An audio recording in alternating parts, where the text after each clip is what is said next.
Hey everybody, welcome back to the channel. In this video I want to give you an update and actually talk about something super specific.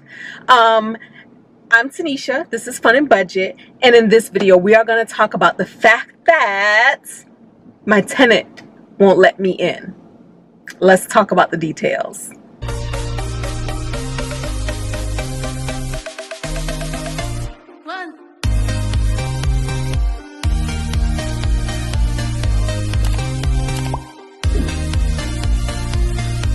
Basically, a lot of you are already familiar with the story. I have a tenant who hasn't paid her rent in 15 months. We're going on 15 months now. She's a Section 8 tenant, and there are some other videos on this channel where you can catch up on that story if you would like. But in this particular video, I want to talk about the fact that it was actually set up to have an inspection done on the home.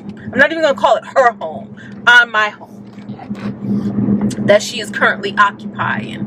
Okay, she received notice of the inspection about a month before the inspection. The Section 8 inspector was going to do the inspection, and in years past, she has been in my home for 12 years, and last year we did not do an inspection because of COVID. So this was going to be the first time an inspection was going to be done in a year.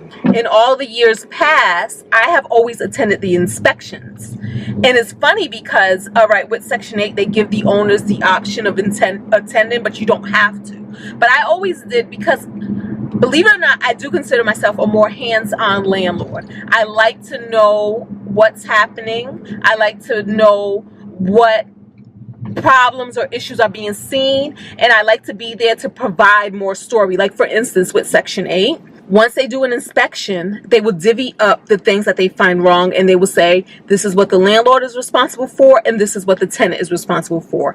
And both parties have about a month to fix deficiencies, right? Why I like to attend the inspections is because sometimes there could be something that is perceived to be a landlord's responsibility, but knowing the backstory, I know that it was a tenant's responsibility. Like, for example, I received the deficiency of the stove not working, one of the burners on the stove. But because I was there, I could tell with my own two eyes that the stove was very dirty. It was caked up with grease, yeah, from a lot of frying, things like that. And I'm like, this is a gas stove. With a gas stove, a lot of you know that once you light the pilot, there's like this little hole, and it's like air. I don't know how it works. I'm not a mechanic or anything like that. But what I do know is the mechanics of a gas stove. Like, there's a little air for ventilation, and if air can't get through that little air, the stove will not light. So I said, before we have to fix the stove, replace the stove, or whatever, we need to wash the stove. This stove is very dirty, and the cleaning of the stove is the tenant's responsibility. Okay?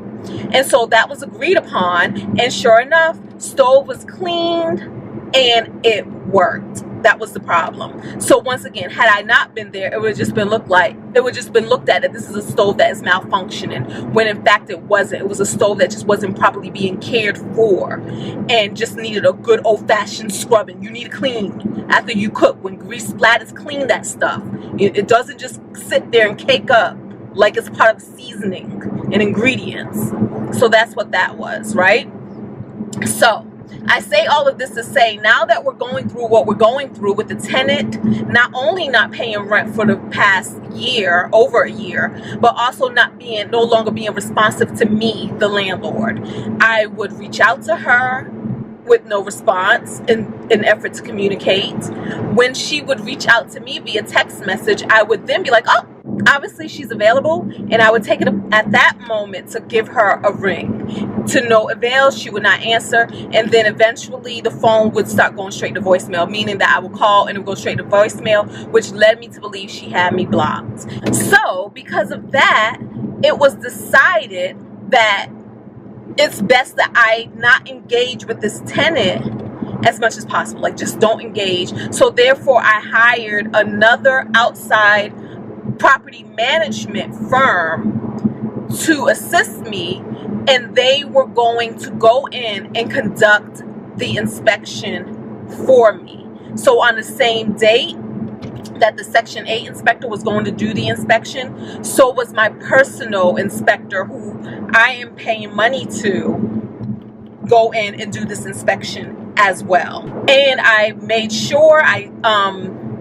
contacted Section 8 to make sure that this was all proper protocol, that I or my representative could be in attendance of their inspection, so that we can knock out two birds with one stone. Because as a landlord, I also have the right to inspect my property detached from Section 8 inspecting it. So it doesn't have to be done at the same time, is what I'm saying. But for convenience sake, we do it at the same time for a matter of convenience. And so that was that. Now, honestly, because once again, we see that she is going through great lengths to avoid communication with me, I kind of had a feeling that it may not go as planned. It may not go as planned. I had a feeling. So I talked to all parties involved, the Section 8 inspector and my inspector, to convey my feelings and what I felt was going to happen and what do we do in the meantime. So the Section 8 inspector said, hey, if something pops up, I will make sure I call you ASAP to let you know what's going on. And then the same thing with my personal inspector. It's like, yep, just, you know, we'll try what we try. If it doesn't happen, we'll just reschedule. And that was that. So the morning of the inspection, I get a phone call from the Section 8 inspector. Y'all knew it. Y'all knew it. Today is June 24th. It's the day that the inspection was scheduled for my tenant, okay? Section 8 inspector just called me and said she says that her whole house is sick and they think it's probably COVID. I knew it. She was going to try to find a loophole not to have that place inspected. So, of course, after that, I called my personal inspector who was en route to the property and let them know that it wasn't going to happen because my tenant was claiming that she wasn't feeling well, and that nobody in the house was feeling well, and that it could be COVID, the COVID card. After that, I started researching what are my landlord rights as far as inspections go.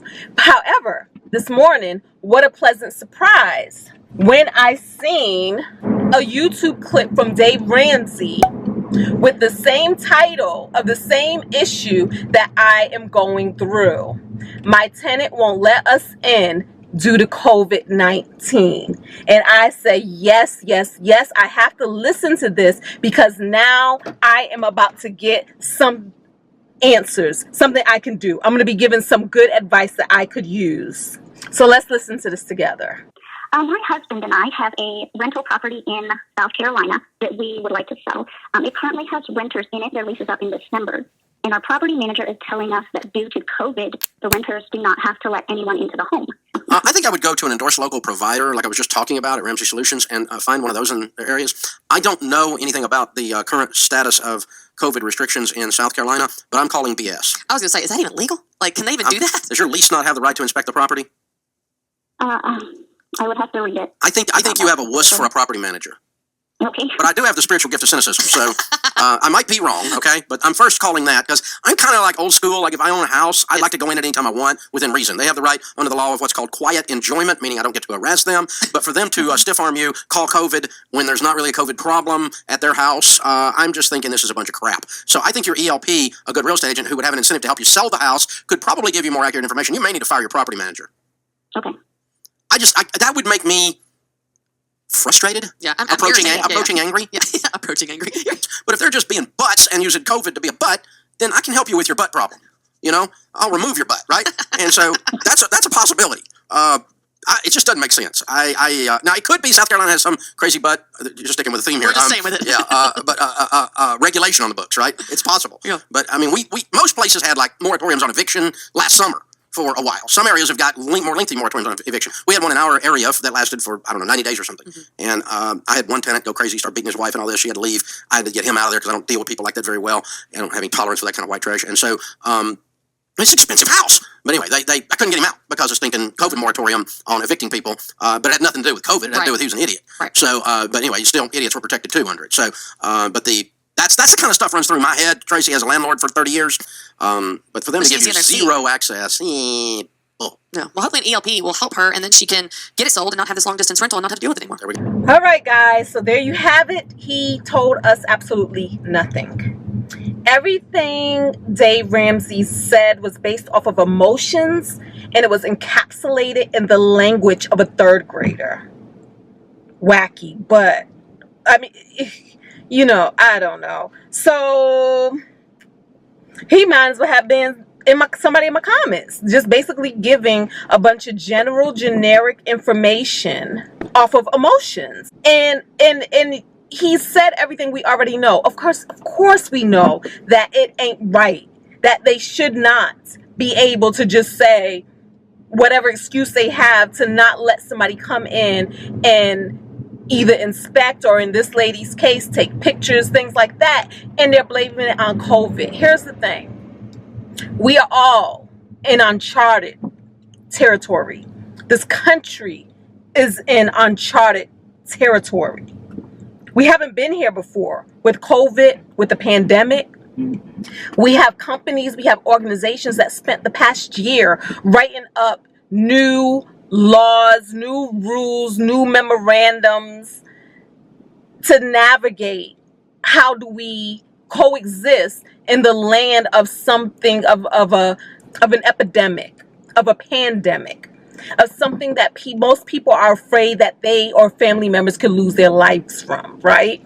So if it took a year to put these policies in place, unfortunately, we're facing something that may take a year or 5 for them to undo these policies that they put in place. So all of the protections that we have under COVID, that people have under COVID, it may take a while for those things to go away. And tenants know this, and they are willing to play the pandemic COVID card as long as it benefits them, as long as it behooves them. Is there any proof that my tenant has COVID, has been exposed to COVID, or anything like that? No, there's not. And guess what, guys? Guess what? It's illegal to ask for proof. It's illegal.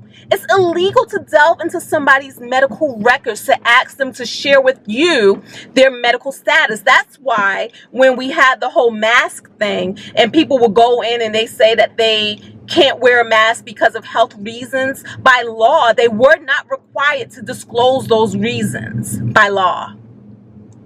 So it just is what it is, right?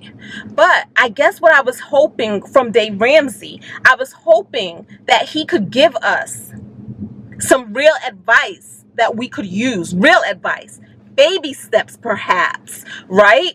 Instead of just going off on a rant and a rave and a rampage of the big bad landlord that he is, with no actual proof, because he even said it in his own words. He had a tenant that he wanted to get out, but he couldn't get out due to the moratorium.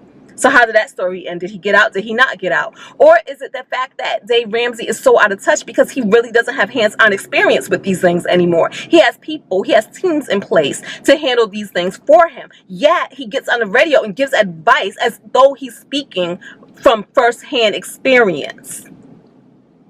If you hire somebody to do something, but you don't know how it was done, or you don't know what went into getting it done, does that still count as first-hand experience? So the only advice he gave was to hire one of his ELPs, something that he gets a kickback from. So basically, he pitched one of his own products. He pitched something for him to make money from without giving real advice. And I'm not sure, do people, did y'all see that? Did y'all see that? Or were people so caught up in the emotions of it all that they really felt that he said something good? He didn't. He didn't.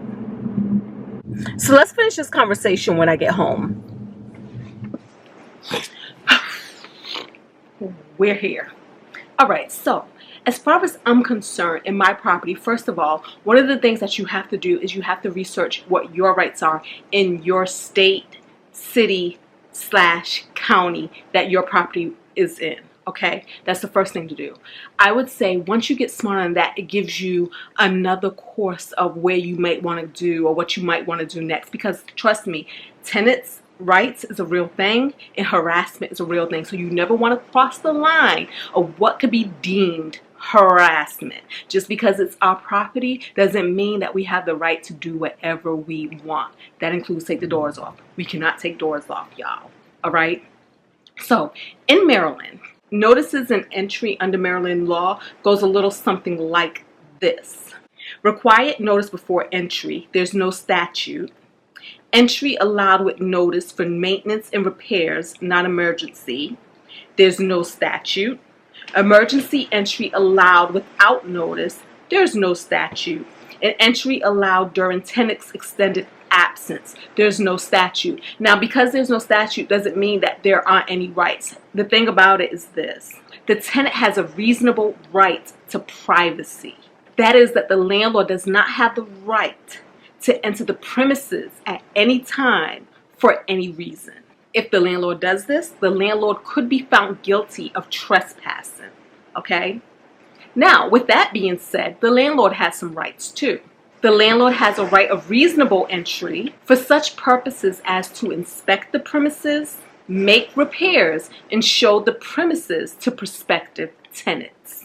Except in the case of emergency, landlords are advised to notify the tenant and reach a mutually acceptable agreement about specific time of entry. Okay? The balance between tenants' right to privacy and landlord's right of entry can usually be reached by a fair and reasonable agreement between tenants and landlord. In Prince George's County, Maryland, the landlord is required to give the tenant 24-hour notice before entering the premises, except in cases of emergency. The landlord must enter during normal business hours or at a mutually agreed upon time.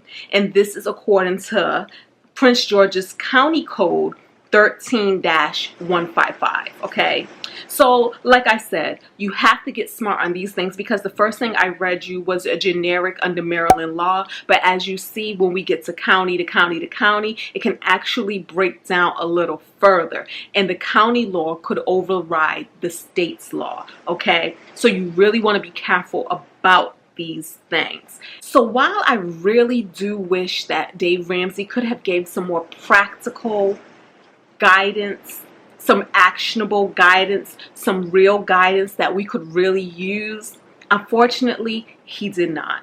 But it's okay. As for me, what do I plan on doing? I plan on exercising my landlord rights. I'll let you guys know how that goes in a future video.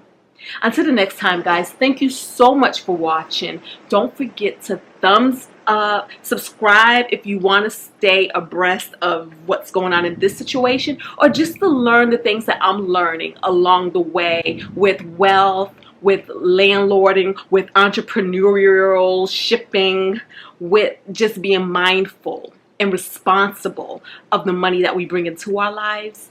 And comment down below. Let me know what you know or what you think I should do that is legal. Until the next video, guys. Peace.